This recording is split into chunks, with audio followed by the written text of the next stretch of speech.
د بلخ مرستیال والي وایي دغه ماشوم د مزار شریف ښار دویمې حوزې اړوند سیمه کې د مختار ښوونځي مخې ته تښتول شوی و او وروسته دهدادي ولسوالۍ ته لیږدول شوی و چې امنیتي ځواکونو لخوا د انسان تښتونکو له منګولو وژغورل شو.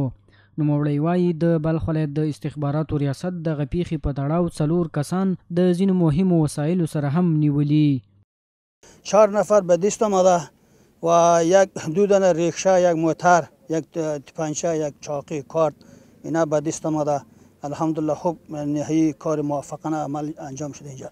عدنان چې تازه د انسان تښتونکو له بنده خلاص شوی د یادې پیښې کیسه داسې بیانوي. من داخل زرنج بودم، یک موتر آمد استارت شد، باز چی کرد؟ بابا قایم گرفت، باز مرا از چی کرد؟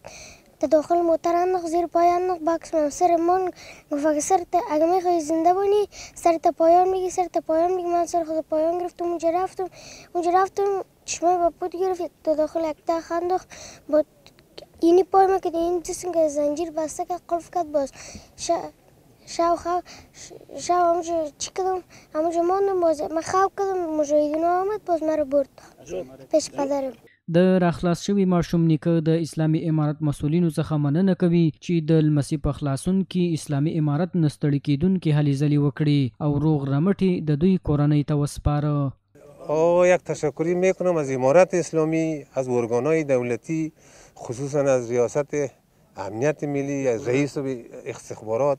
بسیار کوشش خود زیاد کردن دیگه. اینا حتی یک دقیقه هم شاید از نظر من که اینمی چی شده کلمه گد دویده اینا بخیر.